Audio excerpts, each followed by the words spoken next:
Hi, welcome to Videos from the Ville. I'm Charlie Greenewalt, and this is Introduction to City Planning.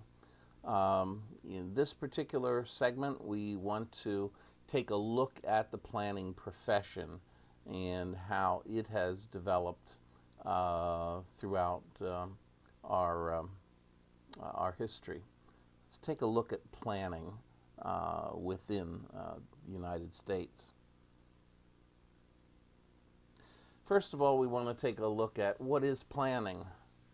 Planning is, it's true that like most of the general concepts in social sciences, there's no one standard definition for planning.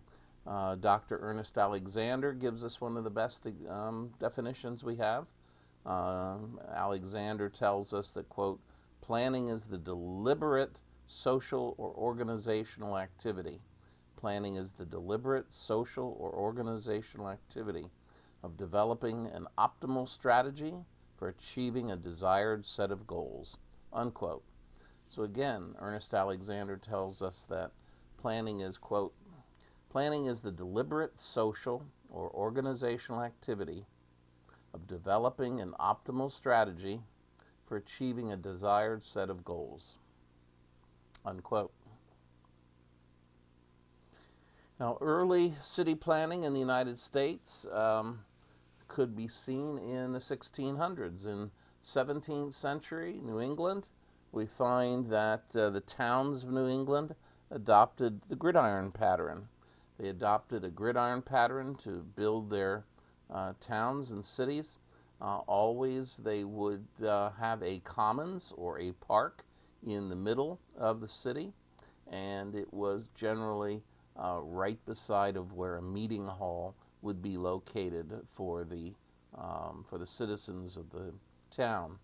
We found that southern settlements, on the other hand, they were scattered and they developed a plantation style of settlement.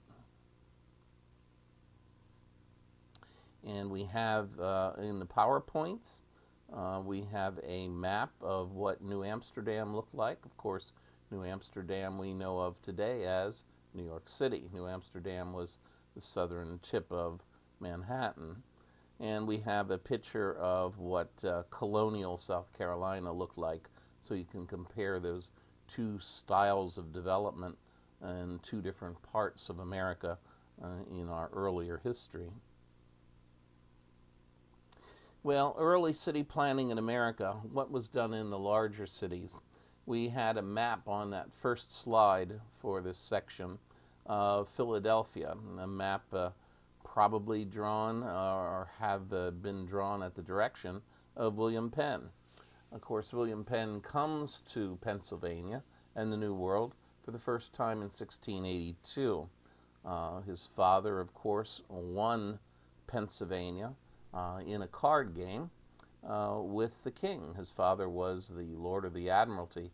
He was head of the Royal Navy and played cards regularly with the king. The king was not as good apparently as he was, and the king had serious gambling debts to him and asked him if he would accept a large tract of land in the New World in exchange for the forgiveness of those debts. And William Penn's father said, why, of course. And he never saw the land that he and his family had been given.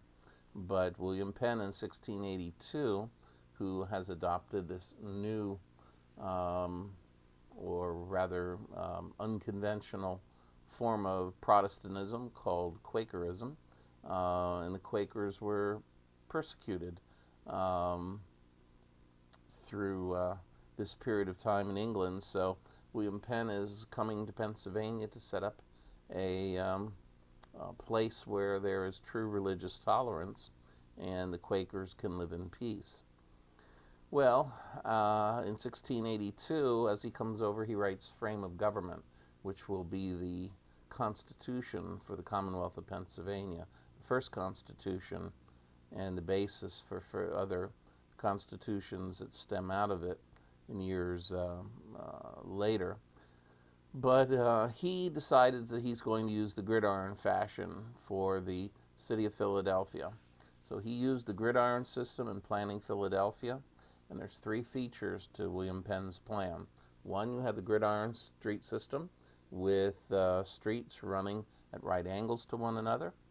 Number two, you have a system of open spaces with public parks in all four corners of the city and a central park. Thirdly, you have buildings are spaced quite a bit. Give each building a certain amount of space, one from the other. And the buildings are set back from the street. They're set back from the street at uniform distances. You find that this is one of the first examples, if you will, of zoning in the New World. But this plan was very similar to the one that had been adopted in Manhattan. And you find that this plan, which had been adopted in Manhattan, would also play a large role in affecting the development of Pittsburgh, Cincinnati, and Lexington, Kentucky. Well, sometimes we find that you have the gridiron system, but in addition to the gridiron system, you've superimposed on it radials or access streets. So diagonals or radials were also used. One of the persons who was responsible for the plan for Washington, D.C. was Pierre L'Enfant. Pierre L'Enfant, of course, was a Frenchman, and you find that his plan was put into place in the planning of Washington, D.C., and it was also used in Annapolis, Maryland, where you still have a gridiron system, but at some of the intersections you'll take avenues off the four corners, cutting across the gridiron. So that is the radial street system. And we have a map in your PowerPoints. We have a map of the original ideas from L'Enfant about Washington, D.C., and some of what he hoped to accomplish. Well, we find that after the Revolutionary War, city planning takes a holiday, but we find that the cities were small. Cities were small, so the consequences of not doing much planning before they develop was not very great. You find it isn't until the middle of the 19th century. In the middle of the 19th century, you find that now we have more than 20%, more than 1/5 of the American population living in cities. And now we find that urban life is consequential, and maybe we need to pay more attention to it. Well, you find that there is this wave of city planning that picks up after the Civil War. You find that after the Revolutionary War, city planning wanes, but in the aftermath of the Civil War, city planning does indeed pick up. You find that rural to urban migration from the countries to the cities, leads to more than 20% of all Americans living in the cities. The Industrial Revolution had expanded this migration, and it had encouraged it. You find foreign immigration also going on. And these conditions create an urban boom that leads to housing problems and leads to sanitation problems as well. We find that increasing calls for housing reform lead finally to the revival of urban planning. The first city in America to adopt a housing code was in fact the city of New York, and that would have been at the turn between the 19th and 20th centuries.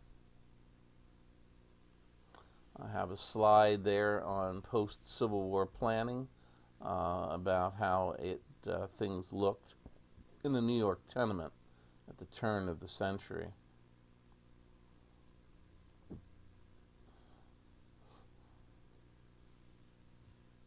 Well, in the wave of planning that occurs in the post-Civil War period, you find that the mid-part of the 19th century saw a rise in the urban parks movement.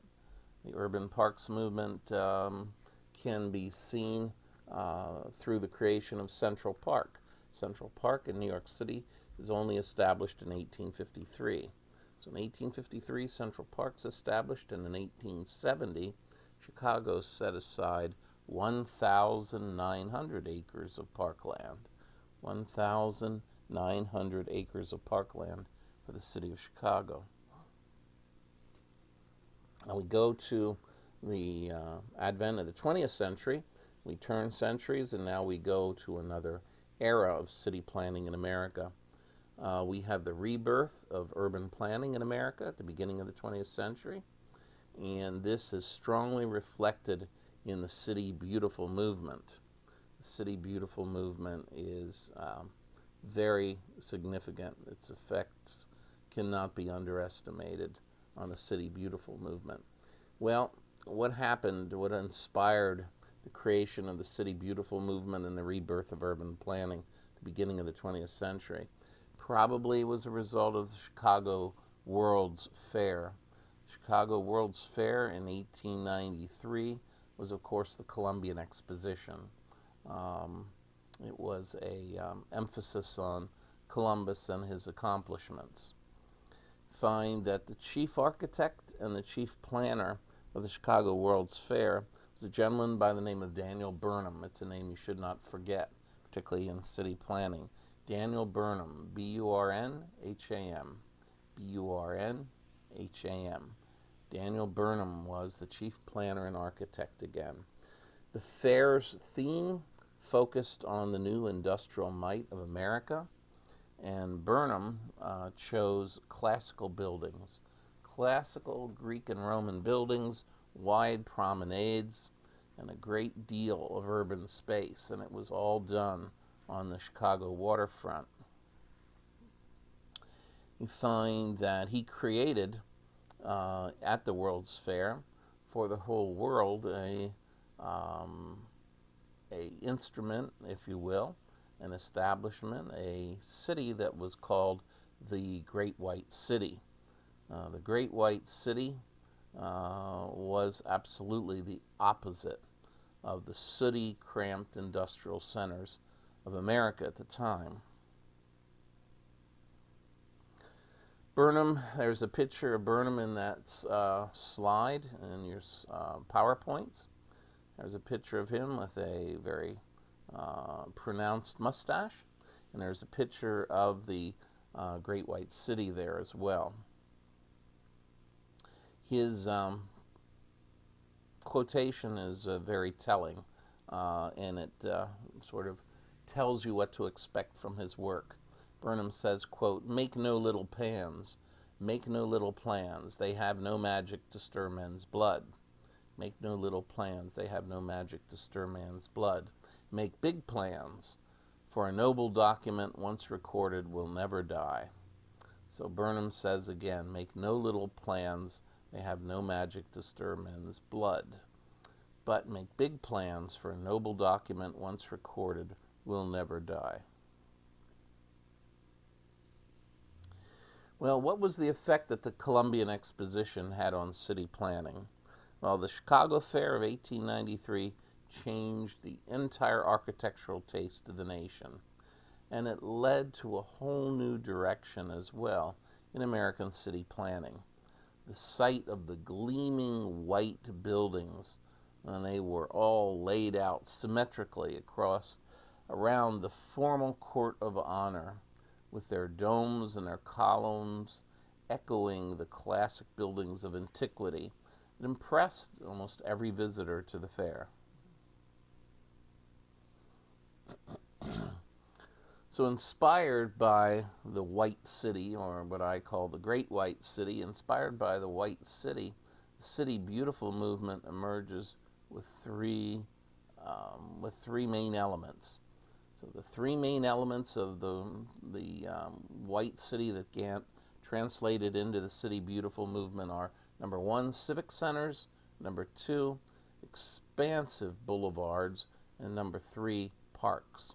Some of the most important things from the Great White City, the Columbian Exposition, were these three elements that went into the City Beautiful movement: civic centers, expansive boulevards, and parks. You find that Daniel Burnham not only designed the Chicago Columbian Exposition, but Daniel Burnham also then ended up being the individual who redesigned Washington, D.C.'s Mall in 1902. He also created plans for San Francisco, for Cleveland, and for Chicago. So he also did plans for San Francisco, Chicago, and Cleveland. You find that by 1917, you had over 200 cities involved in the City Beautiful movement. So again, by 1917, over 200 cities in America are involved with the City Beautiful movement.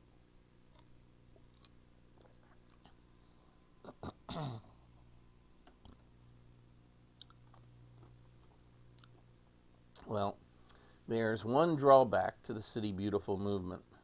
And the one drawback to the City Beautiful movement was the stereotype, the generalization, the stereotype that appeared about the City Beautiful movement. There were some who believed that City Beautiful movement, the City Beautiful movement created the stereotype that planning only encompassed, only touched urban design, that it only involved aesthetics and only involved appearance. This was furthered by Daniel Burnham's design of, the Union Station in Washington, D.C. It all is also another example of the City Beautiful movement. Well, in the early 20th century, planning in America also develops into a profession. We now have the development of an urban planning profession. In 1917, we have the American City Planning Institute, which is establishing itself in Kansas City. So in 1917, you have the American City Planning Institute, which the American City Planning Institute was established in Kansas City. It later becomes known as the American Institute of Planners. That's in 1978. And this group had over 12,000 members. And the group merged with the American Society of Planning Officials to form the 18,000 member of the American Planning Association. The American Planning Association. Well, as we look at zoning in the 20th century, we can go back to 1916. And in 1916, New York City launches the first comprehensive zoning ordinance, and it controls the use of land and the height of building and the bulk of building. So in 1916, New York City introduces the first comprehensive zoning ordinance, controls the use of land and the height and bulk of buildings. In 1926, in 1926, the U.S. Supreme Court, in the landmark case of Euclid versus Ambler Realty. Euclid versus Ambler Realty. In 1926, the U.S. Supreme Court upheld the constitutionality of zoning. So they upheld the constitutionality of zoning. And this upholding led to a proliferation a huge number now of zoning ordinances that came to pass throughout the whole nation. Well, as we go through the 1920s, there are changes to urban planning. We have more and more cars, and as we have more and more cars, they bring all their problems with them. We have the advent of rapid building of suburbs, rapid building of suburbs. And the rapid building of suburbs leads to the development of metropolitan planning, as opposed to just city planning. And this metropolitan planning, of course, had been recommended by whom? Recommended by Geddes, Geddes. Private groups conducted the first metropolitan planning. That private group was the New York Regional Plan Association. The New York Regional Plan Association was founded in 1923.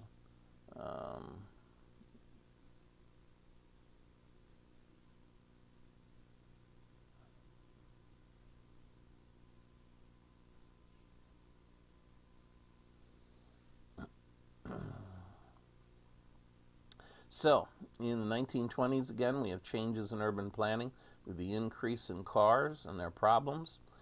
And we have the development of rapid suburban buildings.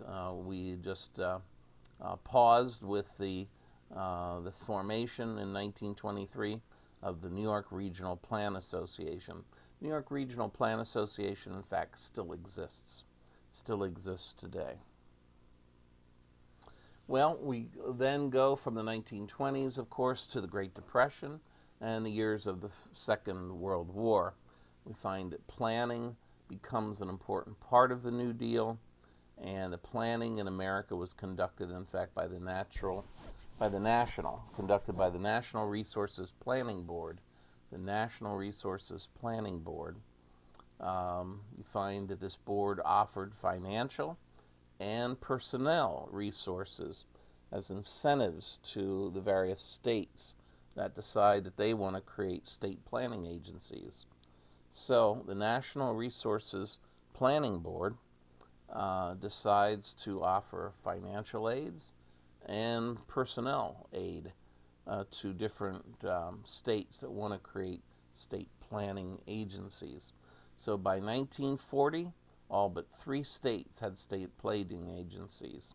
By 1940, all but 3 states had the state planning agencies to prepare and implement comprehensive plans. Well, the Depression and the war years also brought about in America the development of Greenbelt towns. Greenbelt towns emerged from the New Deal. You find that this program was conducted by Rexford Tugwell, Tugwell. Rexford Tugwell was one of the brains trust that FDR brought with him to Washington from Columbia. And you find that this program of Greenbelt towns was run by Rexford Tugwell's Rural Resettlement Administration. It was run by Rexford Tugwell's Rural Resettlement Administration. They ended up building 3 Greenbelt towns. One, of course, is Greenbelt, Maryland. Another one is Green Hills, Ohio. And a third is Greendale, Wisconsin. Now you find that the Greenbelt towns are similar to Ebenezer Howard's Garden City concept, except we find that these 3 towns are dormitory suburbs. You find dormitory suburbs of Greenbelt, Maryland to D.C., Greenbelt, Ohio to Cincinnati, and Greendale, Wisconsin, of course. Yeah, so Greendale, Wisconsin. So this is, situation where, again, these are dormitory suburbs to the District of Columbia, Cincinnati, and Milwaukee, rather than being self-sufficient and balanced towns in and of themselves. They are dependent with those uh, earlier and larger towns. Here's the picture.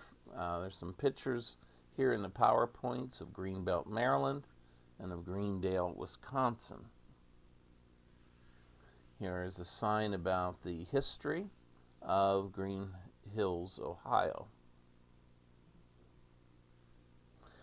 Well, other things that have developed after the Second World War was, of course, the development of the Tennessee Valley Authority, the TVA. There's some who believe and argue that this was the most successful achievement of the New Deal. We find that certainly the TVA led to the establishment and the building of an extensive system of flood control projects and economic development programs by the TVA, by this new authority. This idea to build a TVA it's an idea that was copied nationwide, but it was never duplicated in America. Conservatives feel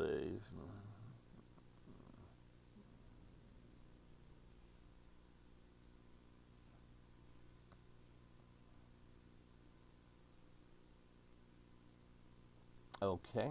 The TVA, the Tennessee Valley Authority.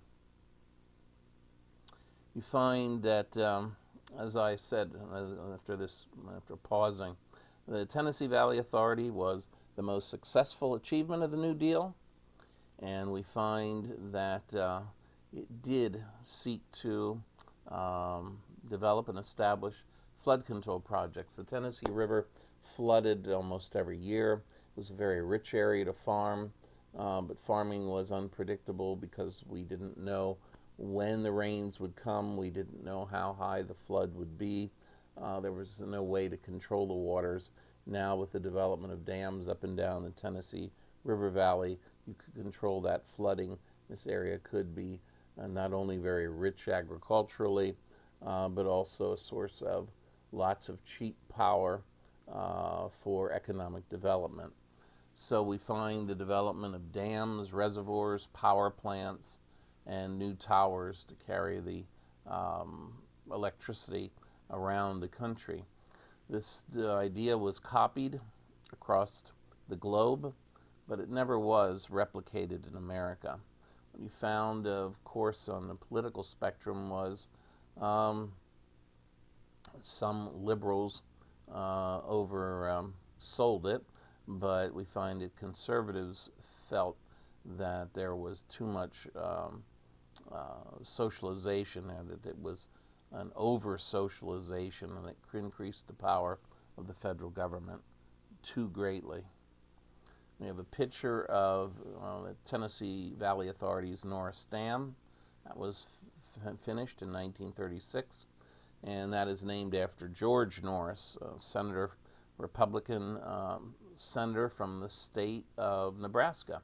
Had little to do with Tennessee River Valley, but he believed in this project, and he believed that it was worthwhile doing. Consequently, his strong support for this project brought with it the naming of the dam in his honor. Well, after the Second World War, we find we develop a new set of guidelines, if you will, post-war planning. Post-war planning was fixated or focused on what? Post-war planning, after the Second World War, planning was focused on economic development, on recovery. You find that the movement that had begun towards state planning, the movement towards national planning, was pretty much worn away. It was dissipated. It was had lost its steam. Find the only national programs that were significant and had anything to do with planning had to do with providing housing.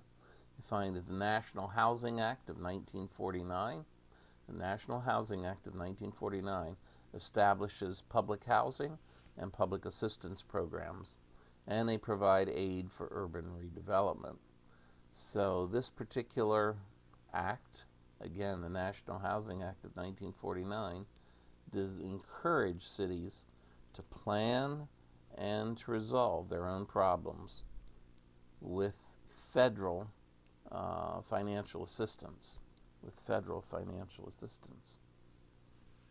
Well, in post-war planning, we find that we end up having to move towards, as we approach the middle of the 1960s, approaching the issue of urban renewal. The typical approach to urban renewal was the city would come in and clear the blighted area. They would rebuild streets and rebuild utilities, and they sold the areas to public developers then. They sold the areas at a great savings. And you find that in addition to urban renewal being focused on in the post-war planning period, so was the Section 701 program. The Section 701 program ensured that urban renewal and housing programs were very well planned. The federal government offered financial assistance, and the Section 701 program provided matching grants to committees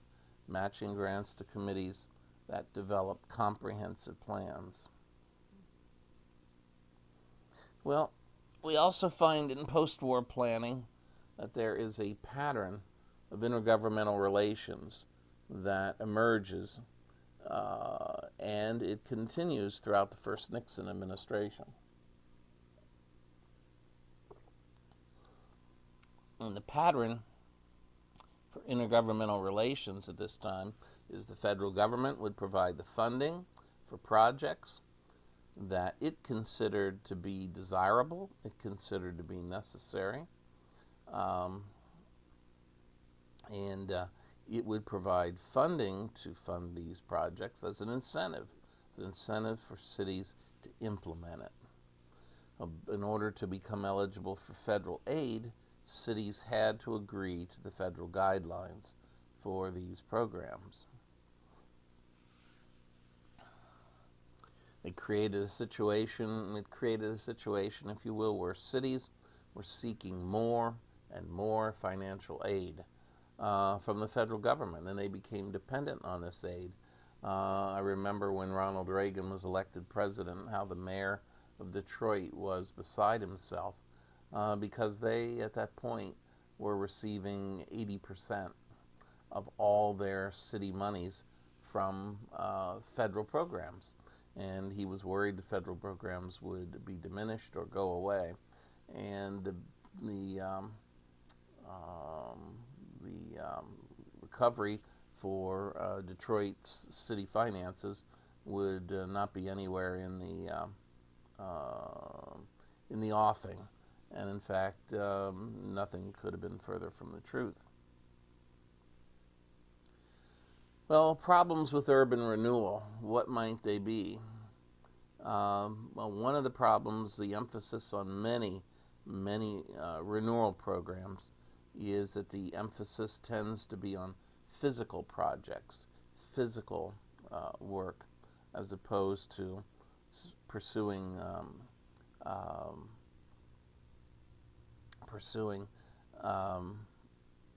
economic, other things that could be much more economically beneficial to the area. Well, the problems with urban renewal is urban planning became reduced nothing more to a fight over eligibility for federal aid.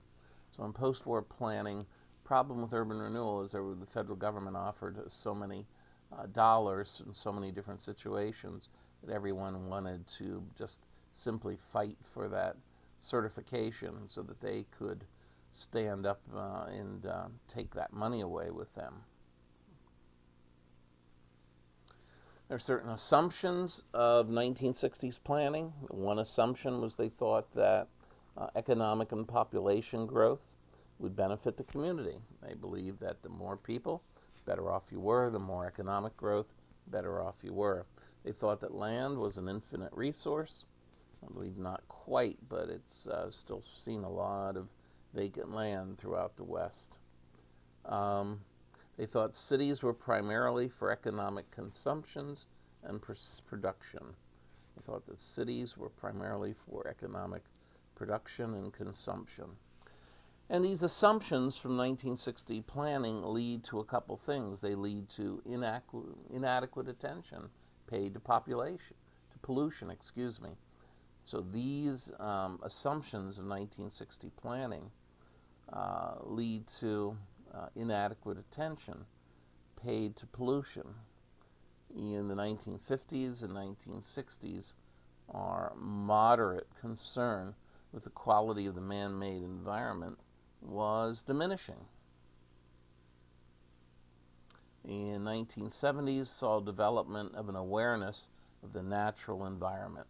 So the 1960s planning and the assumptions of the 1960s planning led to inadequate attention paid to pollution. The 1950s and the 1960s saw moderate concern with the quality of man-made environment. The 1970s saw definition, and they saw definition, development in the 1970s, development of an awareness of the natural environment. Find that the first public metropolitan planning in D.C. Is nothing more than a D.C. metro area plan called, quote, the Plan for the Year 2000. The Plan for the Year 2000. That was the first public metropolitan planning in the District of Columbia. That was followed by a copy of the Penn Jersey Transportation Study, and this is the first comprehensive study of alternatives in land use and transportation. This is the first comprehensive study of alternatives in land use and transportation. So it's the first such study to use computers. It's the first such study to use computers. Well, in 1960, of course, we also have the radicalism of the 1960s, and then we have the emergence of social planning or advocacy planning.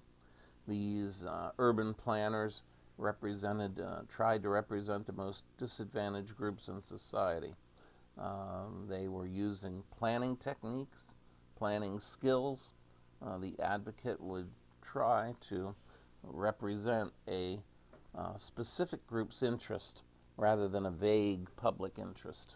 So they used specific planning techniques and skills, and you find that advocates could represent a specific group's interest rather than the vague public interest. Well, one thing that you find with the election of Richard Nixon in 1968 is the creation of the new federalism.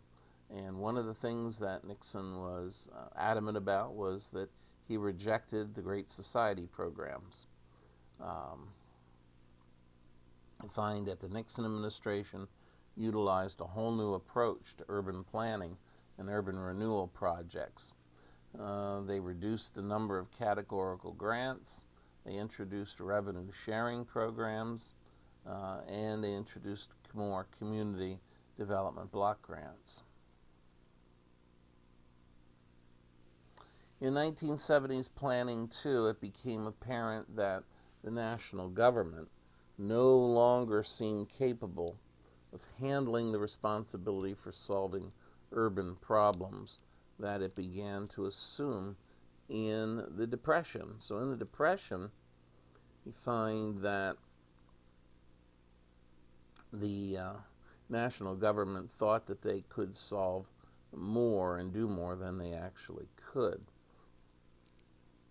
The current trend at this point is a return to state and local governments, to return to them the responsibilities for urban problem solving, along with instilling a new awareness of the need for private investment in cities. Also, we may want to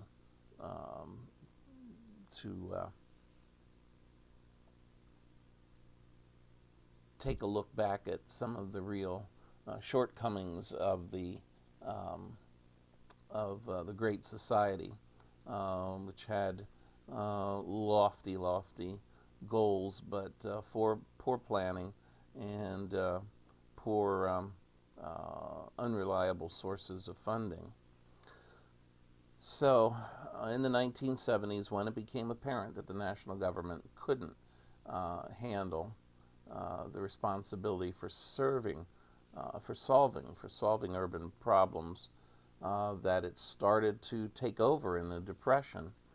You find that now more and more the national government is willing to return to state governments and to local governments the responsibility for urban problem solving, along with instilling a new awareness of the need for private investments.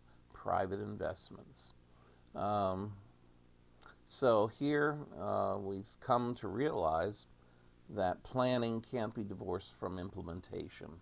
Planning cannot be divorced from implementation, and that's an offshoot of the 70s planning. Well, what are the recent trends in urban planning? Recent trends in urban planning are growth control and decline management. Growth control and decline management. You have increasing shifts of people and jobs away from the snowbelt cities of the North and the Midwest to the Sunbelt cities of the South and the West. And this leads to and has led to a concern: should we control growth in the South and the West, or should we try to alleviate all the problems that have to deal with the decline of different areas? You find that growth will result in what? Growth results in the loss of land, the loss of resources, rising public service costs, and increased difficulty in controlling or protecting these amenities. So again, increased growth does what? It results in a loss of land, loss of resources, rising public service costs, and increased difficulty in protecting those amenities. You have a PowerPoint that shows recent trends in urban planning, and it shows you the growth of the states which have experienced the decline. It's labeled Snowbelt, and the states that have experienced a increase in population and investment, the Sunbelt, which is colored in on the southern part of the United States. Well, what about decline management? Decline management has certainly been used, and it's been present in the largest cities of the North, East, and of the Midwest. What is decline management? Decline management encourages industries, encourages services that are in good shape to remain in Central City. This is what we did for what Pennsylvania and Philadelphia did for Breyers Ice Cream. Breyers Ice Cream for many years was located down near South Street. They announced their intention to leave Philadelphia, and the administration of the city at the time, working along with the state government, convinced them to stay put for many years before they finally did get up and move. But that extra time in Philadelphia helped generate a lot of good things along the way. So you find that, again, decline management is the encouragement of industries and services that are in good shape to remain in the central city. You find older urban renewal thought that the old had to make way for the new, but now urban planners frequently seek to preserve the old since there may not be anything to replace it. Other things that are true is, of course, neighborhood planning. What does that look like today? Find that neighborhood planning is closely related to the preservation trend in lots of older cities. Planning assistance is provided to neighborhood groups that are organized to preserve their neighborhood and to prevent further decline. And the result of neighborhood demands and recognition by many planners that the modern city is an organism comprised of individual cells, or what we know as neighborhoods. Adaptive reuse and conservation. This is another recent trend in urban planning. Here we find that traditionally in American society has had this notion that all buildings have built-in obsolescence, that after a period of time you just have to tear them down. But in recent years, specifically because of trying to save energy, trying to save buildings that have good energy conservation profiles, we like to preserve these older buildings, which might be brick or stone, might have thicker walls, might have lots more insulation. So because of energy conservation programs, success that the Europeans have had, and rising construction costs, find that the lasting value of older buildings in older neighborhoods is now finally recognized.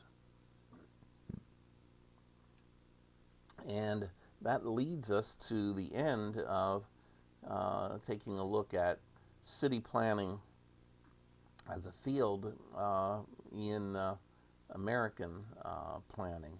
So let's take a break here, and we'll be back